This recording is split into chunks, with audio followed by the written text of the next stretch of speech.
후보가 대대적인 기자회견을 하셨는데 여당의 1위 후보 측근이 구속됐다. 이 상태로는 대선 승리 못한다. 지금 화요일이고요. 일요일이면 경선이 끝납니다.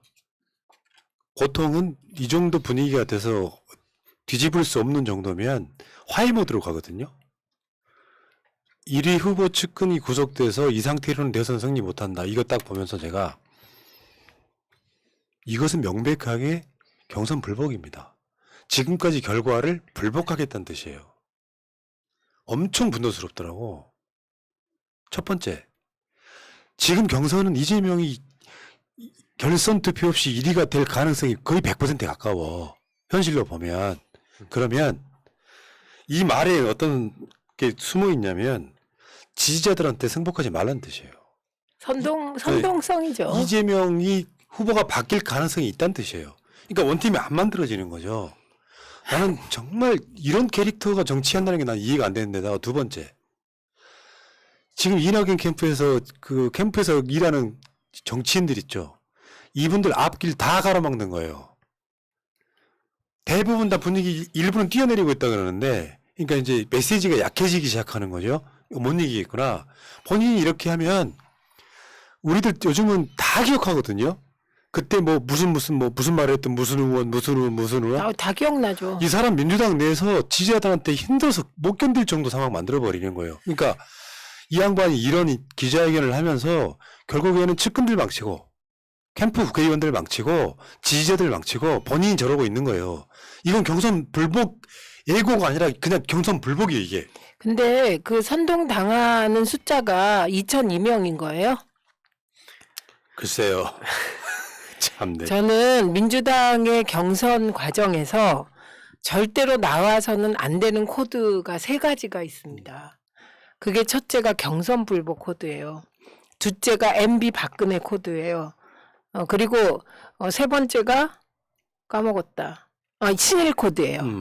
그런데 이거를 이낙연 캠프가 다 썼어요. 경선 불복을 가장 먼저 시사 비슷하게 했다가 발표한 사람이 서른 의원이세요. 그리고 황교익 씨에게 친일 코드를 더 씌운 사람이 신경민 의원이세요. 그리고 MB 코드를 BBK하고 대장동이 똑같다면서 이명박 구속됐다라고 얘기한 것도 서른 의원이세요. 저는 그 순간 이건 민주당 당원이나 지지자들에게 가슴에 비수를 꽂은 거라고 생각합니다. 그 순간. 그러니까 이쯤 되면은 이제 수습 모드로 가야 되거든요. 출구 전략 짜야 되는데 끝까지 나 이거 인정 못해. 말하자면은 이낙연이란 나는 이러이러한 정치인이기 때문에 저한테 표를 주십시오. 마지막 역전시켜 주십시오. 또는 결선 투표 가게 해 주십시오 하면 되는데 현재 1위자를 헐뜯어요. 굉장히 인성이 안 좋으신 분이시고요. 솔직히 말씀드리면 1위 후보 측근이 구속됐다고요? 측근들 돌아가신 분이 할 말은 아닙니다. 이 측근이 구속되는 종류가 아니라 도지사 선거 나가려고 당원 대리가입 시켜서 당빈해주고 그 사람이 깜빵 갔다 오신 분이세요. 그 이야기 이재명 캠프에서는 안 하잖아요. 이거 예의가 없어요. 그리고 저는 오늘 이 인터뷰를 보고 깜짝 놀랐어요. 그런데 OBS 토론회에서는 또 모두가 좀 다른 거예요. 그래서 도대체 이분의 본 모습은 뭔가 이거를 좀 생각하게 됐습니다. 그러니까 내가 봤을 땐 그래. 뭐 정치적 위상이나 뭐 겉으로 나오는 품위는 일상적일 때 나오는 것이고요. 위기에 몰렸을 때 그 사람의 본 모습이 진짜 나오는 거거든요. 지금 경선 다 끝나가는 마당에 이런 메시지를 내면서 나는 경선 결과 수용 못한다. 지지자들이여 이재명 찍지 마라. 우리 캠프에 남아있는 국회의원들 내가 니들 뭐 앞으로 정치적 장애나 상관없이 나는 무조건 이겨야겠다. 이 모든 메시지가 다 이 말 한마디에 녹아 있습니다. 네. 그러니까 그거에 대해서 이제 문제 제기를 하면은 나는 그런 얘기 한 적 없다. 근데 이런 얘기가 있는 건 사실이다. 항상 화법이 그렇게 가더라고요. 네. 그래서 이런 얘기가 있는 걸 왜 무시하려고 하냐. 근데 무시하려는 게 아니라 정치인이라는 건 애초에 표를 달라고 할 때 본인의 어떤 소신과 발언에 대해서 책임을 지는 자리라 생각하는데 여태까지 어떤 책임을 졌는지, 특히 그 당대표 때 개혁과제 미완수 됐던 거 저 미디어 특위 활동하거나 중간중간 하면서 욕 제가 다 먹었거든요. 그때 소통하는데 욕을 그냥 엄청 먹는데 저도 쌓인 게 되게 많은데도 불구하고 민주당 원팀이 중요하니까 공개적으로 비판 최대한 자제한 건데 이런 식으로 나오면 저도 더 이상 이렇게 원팀이라면서 이렇게 최대한 침묵하고 같이 갈 수가 없다. 그래서 저도 뭐 중간중간에 몇 가지 개혁 과제에 대해서 비판 많이 했었는데 이제는 공개적으로 더 비판할 수밖에 없습니다. 이렇게 이재명 되면. 지사가 경기도지사 나갔는데 경선 이기려고 누군가 측근이라고 불리는 사람이 당비 대신 내주고 한 10,000명, 20,000명 가입시켰다고 생각해봐. 근데 그 측근이 죽었어. 스스로 그냥 없어. 가루가 됐죠. 벌써. 어떻게 됐겠냐고. 가루. 최소한 측근 이야기는 하면 안 되는 건데 자기가 임명할 수 있는 권한을 가진 굉장히 많은 어떤 기관장들이 있잖아요. 그런 사람 중에 한 명이 김만배 화천대유 등으로부터 그걸 뭐 자기들 주장대로 빌린 건지 뭐 뇌물로 받은 건지는 알 수가 없지만 그 돈이 이재명한테 갔다는 증거가 나오지 않은 이상 측근 프레임 뒤집어 씌우면 안 되는 겁니다. 아, 이분들은 제가 보기에는 우리가 그렇게 얘기했어요. 정치인이 빠지면 안 되는 3가지 중독이 있다고 말씀드렸잖아요. 그 첫 번째가 언론 중독이에요. 특히 조선일보를 비롯한 보수 언론 중독. 그리고 두 번째가 리트윗, 좋아요. 이거에 중독되면 큰일 나는 거예요. 세 번째가 댓글인데요. 지금 이런 그 신문 기사에 들어가서 보세요. 댓글이 온통 그냥 이낙연 찬양이에요. 그동안에 계속 그랬어요. 그런데 결과는 다른 거예요. 그거 좌표 찍으니까 그렇게 나오는 거예요. 그러니까 근데 그걸 이해하지 못하는 그 거지. 무리에서 좌표 찍고 댓글 달고 지들끼리 장난치고 있어요. 그래 내가 가끔씩 저기 채널 방송 안 들어도 되니까 일반 기사 댓글에 찬반이라도 하시라. 그런 이야기 드린 이유 이런 것 때문인데 문제는 이제 결국은 이거지. 경선은 이미 질 걸 알아. 근데 그 결과에 승복 못 하겠다는 소리예요. 아직 남아 있지만 나는 그거 승복 못 하겠다. 제일 비열한 게 이런 거라니까요. 지지자들한테 받아들이지 마라. 어차피 이재명은 수사받아서 측근 때문에 감옥 갈 거야. 내가 후보 될 거니까 받아들이지 마. 민주당의 경선을 무력화시켜버리는. 이게 경선 불복이라고요. 이런 식의 인터뷰가. 그리고 그 구체적으로 B 플랜이라고 얘기를 했어요. B 플랜. 그랬지. 네, 근데 그 B 플랜이라는 게 뭐냐? 딴 거 아니에요. 제2의 후단협. 후보가 바뀔 수도 있고. 네, 그러면 내가 후보가 된다. 플랜 B를 언급하는 건 경선 불복이라니까 이미. 아, 그렇죠. 네. 너무 심각하잖아요. 민주국가 특히나 민주당에서 민주당의 본류도 아니신 분이 소위 옛날 동계 분이 민주당 왜 이렇게 망칩니까? 아, 푸나님 망칠라고 합니까? 이미 망쳤죠. 솔직히 말씀드리면. 아니, 망칠라고 합니까? 왜냐하면 지금은 주류가 만약에 이낙연 후보 시기에 이런 B 플랜에 동의하고 이러면 이건 세력 교체가 되는 거예요. 건강해야 주류가 되는 겁니다. 그러니까 되게 그 동교동계가 한때는 DJ를 대통령 만드는 힘이었죠. 그런데 새로운 역사의 흐름에 부응하지 못해서 구세력으로 도태되어 오는 과정이에요. 그런데 지금 그러니까 오랫동안 민주당의 주류 세력이 되었던 분들이 만약에 이런 경선 불복에 같이 하고 B플랜을 같이 하면 그 또한 과거 구세력으로 물러나는 거예요. 역사가 민주당 안에선 비교적 빠르게 교체됩니다. 그게 정치 세력 안에는. 그래서 민주당을 망치려고 하지만 그러면 2002년과 다른 게 뭐냐. 2002년에 왜 그 문성근, 유시민 등은 국민개혁정당을 만들었냐. 그때 민주당은 그냥 사실 1인 보수 정당에서 넘어온 거거든요. DJ의 정당에서 당원 구조라는 게 없었어요. 그렇기 때문에 할 수 없이 밖에서 시민들의 그 지지를 모아서 국민개혁 정당으로 해서 국민 후보로 추대하거든요. 노무현 후보를. 그리고 그때 노무현 후보가 지방선거 패배하면서 지지율이 14%까지 떨어졌어요. 근데 지금 다른 점, 크게 다른 점 2가지, 3가지네요. 첫째는 이재명 후보 지지율이 굳건하다는 거예요. 그래서 흔들기가 어렵다. 두 번째는 온라인 입당법으로 당원들이 튼튼하게 바치고 있다는 거예요. 집단 지성. 세 번째가 새날 이동영 TV, 다스베이다 등등을 비롯한 1인 미디어가 이건 거의 주류 언론에 대항해서 이제 주류가 없어진 시대를 만들었거든요. 그래서 사실 이게 조건이 노무현 대통령에 비해서 엄청 좋은 조건이에요. 그러니까 이렇게 생각하니까 노무현 대통령님 생각하면서 더 가슴이 아파요, 저는. 그러니까 요거는 경선은 열심히 뛰는데 그래서 결과에 대한 어떤 승복의 분위기를 만드는 게 아니라 경선은 아직 끝나지 않았어. 그건 쉽게 표현하면 민주당의 법과 제도로 보장되어 있는 과정이잖아요. 그럼 거기에 대해서 기본적으로 승복하는 모습을 보여야 원팀 만드는 데 쉬운데 상대했던 경쟁자 중에 가장 큰 축이 경선 받아들일 수 없어. 어차피 후보가 되더라도 이 사람 탈락이야. 결국은 내가 될 거야. 이거 독재입니다. 심리적으로. 나보다 더 흠이 많아 보이고 나보다 더 약해 보이는 후보가 자기를 이겼을 때 받아들이지 못하는 게 가장 비민주적인 거거든요. 그러니까 대장동을 가져와서 대장동 건을 이낙연 후보가 정치적 아젠다로 써먹으려면 측근이네만 이런 소리 할 필요 없는 것이고요. 이재명이 돈 받은 결과물이 실제로 나왔을 때 이야기도 늦지 않아요. 그건 나오면 본인이 얘기했잖아요.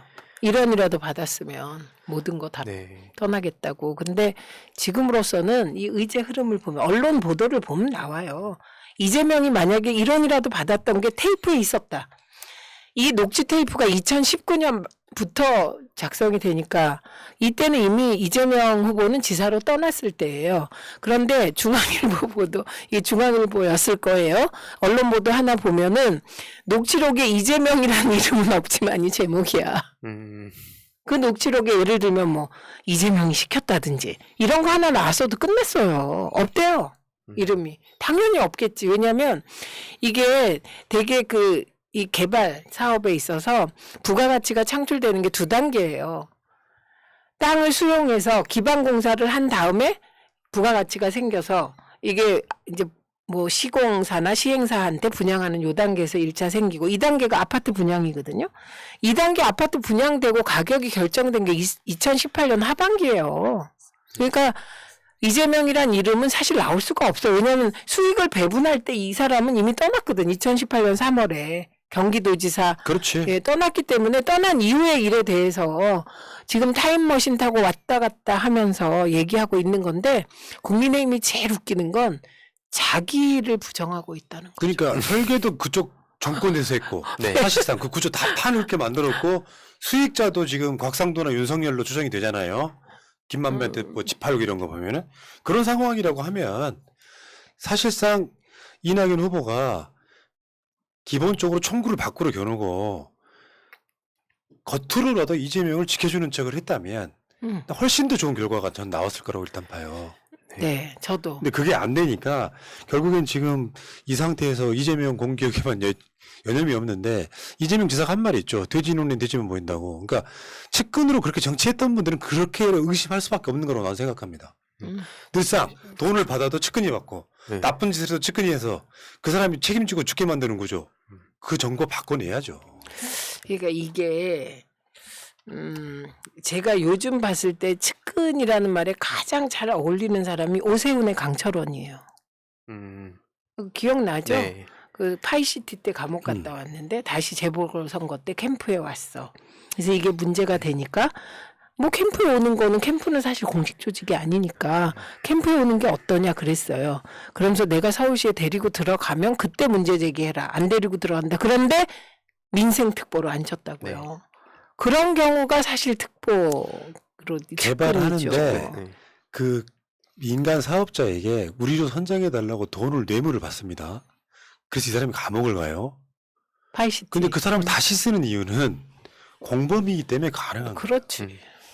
근데 지금 이 사람들은 어떤 생각이냐면 유동규가 뭐 지금 주장은 어느 쪽이 맞는지 알 수가 없는 거예요. 빌렸다와 뇌물로 받았다가 이걸 확정 짓는 데까지 시간이 걸려요. 근데 이 상황에서 유동규가 이재명한테 돈 준 적이 없다, 어떤 증거도 없다 하면 이 사람들은 어떻게 생각할 사람이냐면 잘 숨겼네.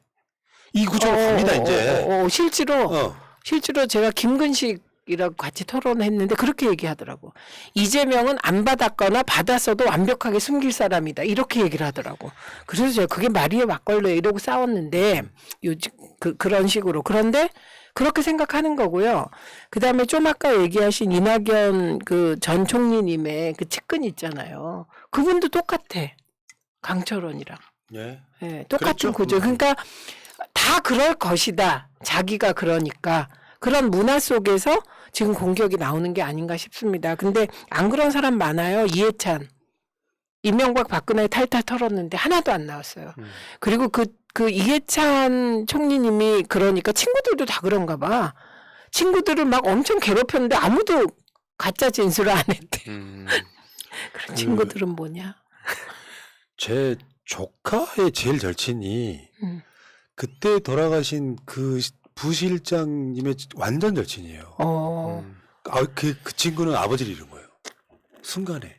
근데 그 이야기에 대한 분석은 옛날에 방송에 해드린 적이 있어요. 어떤 특정의 그 검사가 그만두고 발령이 나는 바람에 그 발령을 뭐 늦춰달라 뭐 그 로비가 들어갔었다는 얘기까지 해드렸었는데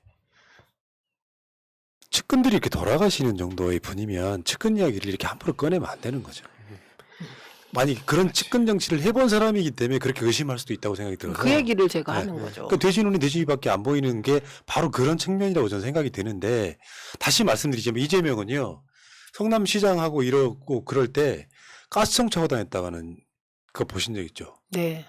어떤 사람이 와서 유해를 할지 모르니까 아예 가스통을 차고 다니는 거예요. 그 애들을 어떻게 하겠다고 협박하고 했다잖아요. 그러니까 제가 좀 우려가 되는 게 뭐냐면 지금처럼 네거티브 그리고 요즘 노무현 대통령님에 대한 공부를 계속하면서 많이 느끼는 게 이재명 지사님이 지금 행정력, 어떤 정치적 판단력, 이슈 선점 능력 등등 워낙 탁월하니까 지금 많은 시민들이 기대를 하고 있잖아요. 이재명 지사가 되면 확 달라질 것 같다. 근데 솔직히 말하면 이게 세상이 하루아침에 뒤집어지는 게 아닌데 어떤 식으로 공격할까 보면 이재명 됐는데 달라질 거 없다. 나중에 이런 식으로 또 내부에서부터 그런 얘기를 퍼뜨릴 것 같아서 우리 시민들이 어떤 순간이 오더라도 이재명 지사한테 계속 관심을 갖고 그게 결국엔 깨어있는 시민의 주식된 힘이라 생각하고 우리가 절대로 흔들리면 안 된다. 의심해서도 안 된다. 이런 말씀 미리 드리고 싶습니다. 이재명 지사가 그 대장동 개발하면서 그게 소위 말하는 민관 합작 사업이잖아요. 사실은 개발은 민간이 하는데 거기 수익을 나눠 먹는 구조잖아요. 성남 시민과 함께 원칙을 한번 제가 읽어드리겠습니다. 이때 정한 원칙이 이거였다고 해요. 로비 등 부패 발생 가능성을 낮추기 위해 사전에 환수 금액을 정할 것. 사업이 적자가 나든 흑자가 나든 무조건 지급할 것. 주기로 한 개발 이익에 대해 소송을 제기하지 않을 것. 반드시 공인된 금융기관이 참여하게 할 것. 공정 경쟁을 치르게 할 것. 성남시 이익을 가장 확실하게 보장하는 곳을 선정할 것. 민간 사업자가 마음대로 못하게 과반수 의결권을 성남도시개발공사가 가져올 것. 이거였어요. 그 두 번째 진짜 웃기지 않아요? 네. 두 번째 항목. 적자가 나든 흑자가 나든 무조건 지급할 것. 진짜 그러니까, 공산당이다. 네. 요렇게 했지만 사람의 구조가 여기 한두 명이 개입하는 게 아니라 수백 명 이상이 개입을 합니다. 그중에 어떤 한 사람이 어떤 비리 구조가 있었다고 해서 그 후에 있었다고 해서 이게 이재명의 책임이라고 볼 수는 없는 거 아닙니까? 지금 나오는 배임 주장까지 이거 진짜 코미디라니까요. 코미디 수준이에요. 그리고 이거는 제가 오늘 그 송기현 의원도 한 건 하셨어요. 물론 그건 뭐 그렇긴 하지만 송기현 의원이 당시 새누리당 의원이 공영 개발을 반대한 그 녹취록을 깠어요. 국감에서. 지금 그 새누리당 당시 이재명의 공영 개발을 반대해서 좌절시킨 새누리당 의원님들 안녕하시냐고. 뭐 하고 있으시냐고. 왜 그분들 수사 안 하냐고. 그분들은 괜찮아요? 돈으로부터 자유로워요?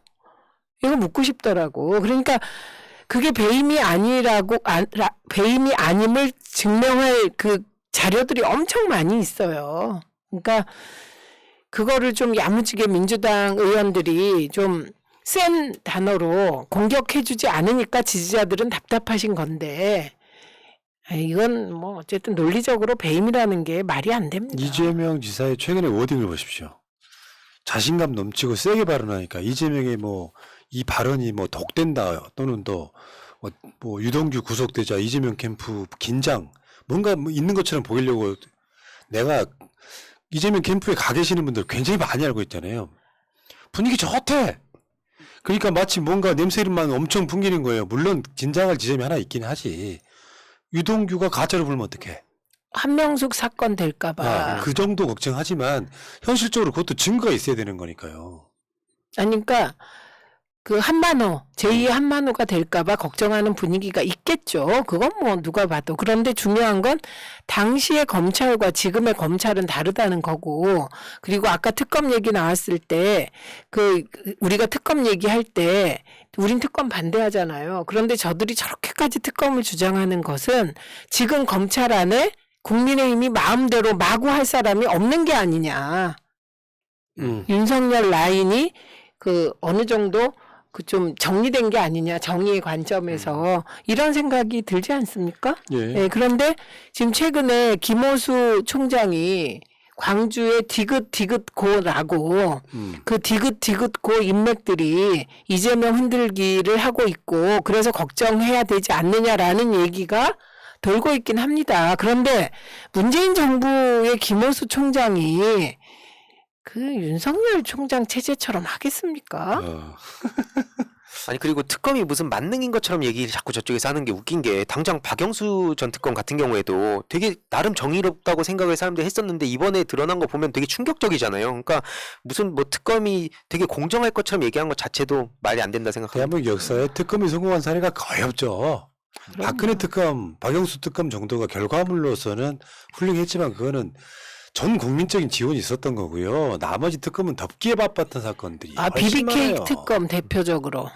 그때 그 BBK로 이명박 덮어줬던 김기동이가 지금 화천대유의 곰 변호사로 있었어요.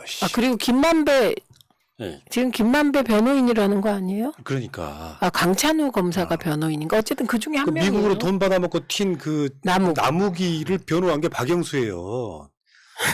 뭐 이런 구조 속에서 있는데 이재명이 여기서 연결고리가 어디 있냐고. 그러면은 언론이 냄새만 풍기면 다 진실이고. 나는 이제 마지막으로 하고 싶은 이야기는 이게 조국 장관 때려잡는 거랑 똑같은 구조에 있습니다 지금. 그러면은 우리 저기 이낙연 후보가 조국 장관한테 사실상 안 막아준 거 맞잖아. 그쵸. 언론 보도만 믿고 조국한테 무슨 뭐 있는 거 아니야? 지금 똑같은 구조잖아요. 이재명한테 지금 뭐 있는 거 아니야? 그러면서 지금 이재명 공격하는 거잖아요. 경선 불복하겠다고 저러고 있는 거 아니야? 이래도 됩니까?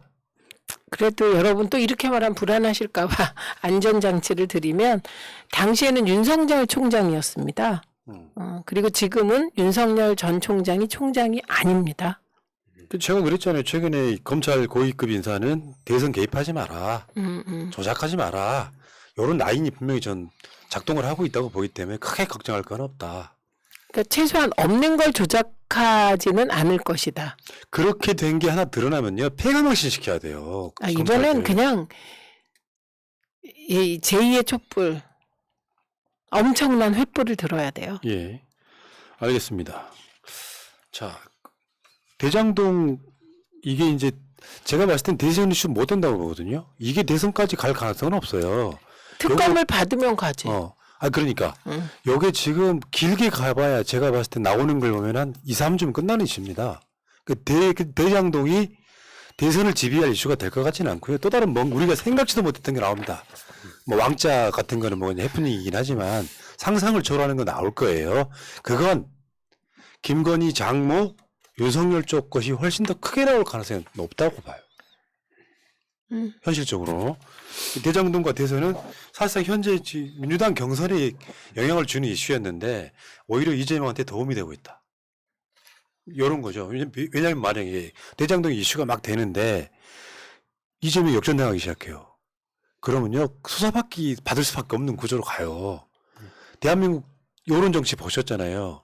민주당 경선에서 갑자기 이재명이 역전당해. 그리고 이낙연이 엎어요. 그리고 경선에 떨어져요. 이 구조 만들어버린다니까. 근데 민주당 지지층이 이재명을 더 1위로 만들어주잖아. 예. 그렇게 하지 말라고. 네거티브 하지 말라고. 네, 무서운 거죠 민심이. 그리고 이렇게 보는 거예요. 지금 그 여론조사 기관이나 다 이런 거 물어보잖아요. 왜 이렇게 대장동으로 고발사주로 흔들리는데 1위 지지율이 굳건해. 당연하죠. 만약에 1위가 이낙연으로 바뀌면 어떤 일이 벌어지는 줄 아세요? 옵티머스가 이 판을 흔들어요. 그다음에 이모 부실장 건으로 난리가 나요. 당비 대납 건으로 난리가 나요. 다 나와요. 그러면 저쪽이 윤석열 아니고 홍준표로 바뀌었어요. 그러면 성완종이 소환돼요. 뇌물건이. 최종 지금 그 이재명 후보는 대장동 건 대법에서 무죄 안 받았어요? 그때 다 털었다는 거 아닙니까? 그러면 홍준표 후보의 그 1억 뇌물 사건 그것도 대법에서 무죄 확정됐지만 안 소환되겠어요. 그러니까 이걸 국민들의 기본은 국회의원 다선한 사람들은 다 지저분해 이렇게 생각하고 계세요. 근데 이해찬 대표는 아닌데 이렇게 하고 계신데 그나마 윤석열, 이재명을 좋아하는 이유가 뭐냐? 둘 다 국회의원으로 안 해서 그래요. 그래서 지금 이분들에게 대해서 막 제기된 이 의혹을 어떻게 생각하고 있냐? 국민들은 그냥 일이니까 흔드는구나. 이게 더 강한 거예요. 그리고 또 하나 지지자들은 더 결집하죠. 왜냐하면 양쪽 1위가 무너지면 진영이 무너진다고 생각해요. 그런데 이낙연 캠프는 그런 생각을 안 하는 거야. 정무적 감각이 아예 제로인 거죠. 네, 네. 실제로 캠프에 있는 국회의원들 살 길 열어줘야 돼요. 네. 왜 죽을 길이냐면 다수 지지자들이 저 사람들을 지금 이미 악인화 시키고 있잖아요. 살 길 열어줘야 될 거 아니야. 그러면 죽도록 미워했던 사람도 좋은 일이 또 많아지면 마음이 풀리거든요. 근데 끝까지 그쪽 대장이 그거를 받아들이지 못하게 되면 결국에는 그분들까지 같이 민주당 내 위상이 흔들려요. 그 사실은 이재명 캠프 내부에서도 용광로 선대위 해야 되는 거 아니에요? 용광로 선대위라는 게 뭐냐? 모든 후보의 캠프에 있던 사람들을 다 모아서 큰 캠프로 녹여내겠다는 거거든요.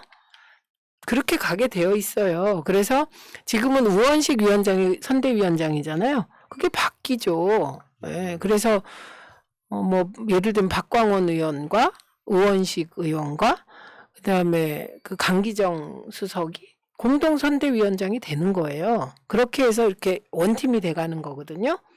그러니까 구체적으로 말씀드리면 이렇게 가는 거예요. 그런데 갑자기 B플랜이다. 그 2002년에 그 생각하기도 싫은 그리고 그 이후에 있었던 난닝구 백바지 이게 재현되면 진짜 힘들죠. 그러면 그냥 진짜 결사선거 운동을 하게 되는 거예요. 근데 그렇게 안 돼야죠. 그럼요. 이게 우리가 가장 우려하는 게 그런 지점이잖아요. 그런 식으로 판이 왜곡돼 버릴까 봐. 그러면 이런 게 중요한 거거든. 내가 만약에 똑같은 상황이라면 내 대통령 안 돼도 된다. 정권 재창출이 중요해. 이 이야기가 계속 메시지로 나와줘야 되거든요. 근데 이게 뭐야? 나 아니면 안 돼. 나는 흠이 없어. 근데 객관적으로 보면 웃겨. 그 말이. 과연 흠이 없어서 없는 걸까요? 상대가 네거티브 안 한 건 아닐까요? 일이 안 일어서. 알고 굳이 있는 필요 건 다 없으니까. 그런 거잖아요. 그런 구조를 이해 못 하신다는 것은 정치 참 이기적으로 한다. 난 그렇게 보고요. 사실상 어떤 면에서 정말로 아주 각고의 노력을 하지 않으면 이분은 민주당 지지층한테는 정치 생명 끝났다고 보는 게 맞죠. 오늘 메시지로는 봤을 땐 그렇습니다. 앞으로 어떻게 하실지도 모르겠는데 아무튼 경선 남겨두고 이제 경선 결과는 중요하지 않아. 어차피 후보는 바뀔 거야. 이 메시지를 낸 거다. 근데 그게 이제 거의 마지막 메시지거든요. 그런데 또 믿어야죠. 경륜을, 경험을. 그건 경륜이 아니죠. 노역이죠. 아니, 장차. 아니 난 경륜이 있다고 생각하지 않는 게요. 예를 들어서 진짜 경륜은 수도권에서 막 치열하게 선거운동하면서 민심 얻는 거 어떻게 하는지 아는 분이 그 뭐랄까 이런 바닥에서 살아남은 거하고 다르게 공천만 받으면 뭐 국회의원, 도지사 하는 분들이 있잖아요. 그분들 나는 경륜이 있다고 생각하지 않습니다. 국무총리를 선거운동에서 땄습니까? 문재인 선거운동 일도 안 하신 분이세요. 문재인 선거운동 우리 같은 사람들이 했지. 저렇게 얘기하니까 갑자기 가슴에서 치밀어 오르는 게 있네요. 저는 탕평 인사 반대합니다. 그렇게 해서 어느 날 갑자기 이분이 마치 무슨 뭐 친문인 것처럼 계속 이미지화 시켜갖고 지금까지 사실은요 문재인 대통령이 호남 눈치 보느라고 우대하느라고 옛날 동교동계 끌어온 거 밖에 무슨 이분들이 진짜 민주당결이냐고요.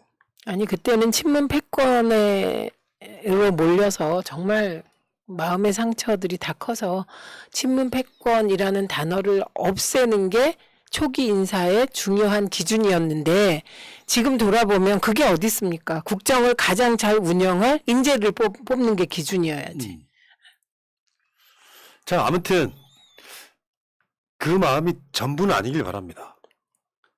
이렇게 욕을 해도 정말 경선 승복하고 앞으로 정권 재창출을 위해서 열심히 노력하겠다라는 메시지가 나오면 또 덜 싫어질 수도 있어요. 그게 정치예요. 그럼요. 마음이 풀어지죠. 아무튼 오늘 나온 메시지는 너무 충격적이어가지고요. 그러네. 푸나님은 충격받은 것 같아요. 저는 그냥 이 마지막으로 한번 찍소리요? 예, 엉겨본 거고 그리고 결과가 나오면 깨끗이 승복할 거라고 생각합니다. 저는. 그러니까 우리가 계속 팩트체크 비슷한 걸 해드리고 있지만 이재명의 대장동 사업은 정말 잘한 사업이에요. 그 민간의 영역에서 그냥 간단해서 생각을 한번 해봅시다. 유동규가 뇌물 받았을 때 얼마를 받았다는 거야 지금? 지금까지 영장 청구할 때는 8억. 8억 받았다는 거잖아요. 네, 지금까지. 근데 핵심 설계자가 8억 받았는데 곽상도 아들은 뭐 때문에 50억을 받았을까요? 그 생각 안 해보십니까? 그 8억 받아가지고 이재명하고 반띵했다는가요? 어처구니없네. 이낙연 후보나 다른 국회의원들 측근들은 그 돈 받아먹고 그런 거 안 해보셨을까요? 박형준 최측근 그 오세훈하고 똑같은 측근이 사행성 게임 업체로부터 돈 받았어. 그 사람 선거 캠페인 그대로 썼어. 그 이유는 뭐겠어요? 공범이기 때문에 가능한 거예요. 그 공범들 논리에서 보면 유동규는 무조건 이재명 측근인 거예요. 경기도지사 선거 참여를 안 했는데 경기관광부 사장하다가 자기 회사 영화사에다가 한 400억 지원해달라는데 쌩 깠더니 그만둬버렸는데 그래서 황교익 임명하려다 더 실패했는데 아니라는 증거도 많이 나오고 있잖아. 곽상도가 50억을 받았는데 유동규가 8억 받았으면 도대체 어떤 구조인지 연구를 한번 해봐야 되는 거 아니야? 이거는 천화동인의 실소유주가 누구냐 그 자금 추적 빨리 하면 밝혀질 것 같습니다. 지금 언론은 별의별 의혹을 다 내걸고 있고요. 700억을 주기로 했다 어쨌다 이런 얘기까지 나오는데 김만배라는 사람이 유동규라는 사람에게 700억을 약속한다는 건 사실 이 구조에선 저는 넌센스라고 봅니다. 그 부분은. 저는 뭐 농담처럼 한 말이 아니라 이재명 지사가 10원이라도 받았다면 진짜 받았다면 내가 먼저 물러나라고 할게요. 그건 저도요. 똑같은 거야. 아니다. 눈치 봐야지 나는 그때도. 아니 나 1원 받았으면 눈치 볼 거야. 아니 나는 솔직히 말씀드리면은 조국 장관 그 문제 있다고 윤석열이 털 때도 한 번도 조국 장관 의심해 본 적이 없어요. 제 성향이 그렇습니다. 마찬가지예요. 이재명 지사가 저걸 받았을 리 없다는 것은 오랜 시간 동안 누적되어 온 상대방에 대한 믿음이에요. 아직까지 받은 뭐조차도 나오지 않고 있기 때문에 100% 이재명을 믿는 푸나 눈에는 사람이 보이고요. 돼지 눈에는 돼지만 보이는 현상이에요. 저는 그 사람을 믿는 게 아니라 조건을 믿어요. 그래서 저는 이재명이 운명이다 이렇게 생각하게 됐어요. 최근에. 왜냐하면 정찬민 건 보더라도 용인시장 하다가 비리 저질러서 국회의원 됐는데 구속됐잖아요. 네. 체포되고. 그런데 그 이재명은 되게 이런 일에 다 비리가 있어요. 근데 지금 이재명만 없는 거야. 그러니까 어떻게 생각하면 이재명이 특이한 거예요, 푸나님.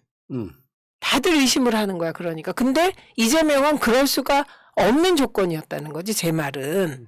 이명박, 박근혜가 아주 주시하고 그 국정원이 사찰하고 그랬잖아요, 이재명을. 근데 돈 받아? 그때 감청하고 다 했을 텐데. 어쨌든 사찰까지 했는데 어떻게 돈을 받냐고. 그럼 그때 죽었지. 그래서 저는 그 조건을 믿습니다. 예, 전 사람 믿습니다. 그러면 진짜. 사람 믿고 조건 믿고. 예를 들어서 최민희, 황희두라고 하는 사람이 그런 사람 아닐 거라는 것은 난 정반대로 말하면 그런 사람도 그렇지 않은 사람도 성향은 변하지 않는다고 보는 사람이에요. 아이고 맞아요. 그 중에 아주 일부가 변하는 사람이 있기는 해요.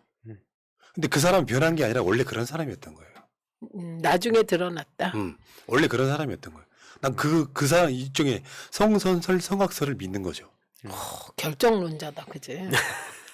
왜냐면 이게 사람에 대해서 그 돼지 눈엔 돼지만 보인다라고 하는 이재명 지사의 워딩이 나는 굉장히 좀 깊게 와닿았어요. 그럴 사람이다 아니다라고 하는 것이 단순하게 내가 믿는 덕에 발등 지켰다가 아니라 실제로 내가 믿어주면 그 사람 그렇게 돼요. 다른 한편에서는 말하자면 나 같은 지지자가 나 같은 당원들이 나 같은 국민들이 많으면 그거 배신 못한다는 거죠. 내가 그렇게 막 뭐 적폐랑 싸우는 사람인데 뒷돈으로는 막 몇십억씩 받고 있는 자체가 그건 사이코죠. 근데 그렇게 안 해본 사람들은 항상 그렇게 살아왔기 때문에 그런 사람 못 믿는 거예요. 아, 그렇다니까요. 지금 그 구태 정치를 해온 분들이 의심하는 거고 그 이해찬 대표는 하나도 의심 안 하시던데요. 그렇게 정치를 본인이 안 하셨고 본인도 그렇게 된 이유가 늘 감시당하고 예. 유리 속에 담긴 대롱 큰 대롱에 이렇게 감시받는 그런 정치인의 생활을 하는 사람은 만약에 이렇게 돈 받으면 끝났잖아요. 그래서 글쎄, 근데 저는 1원만 받았다면 용서하겠습니다.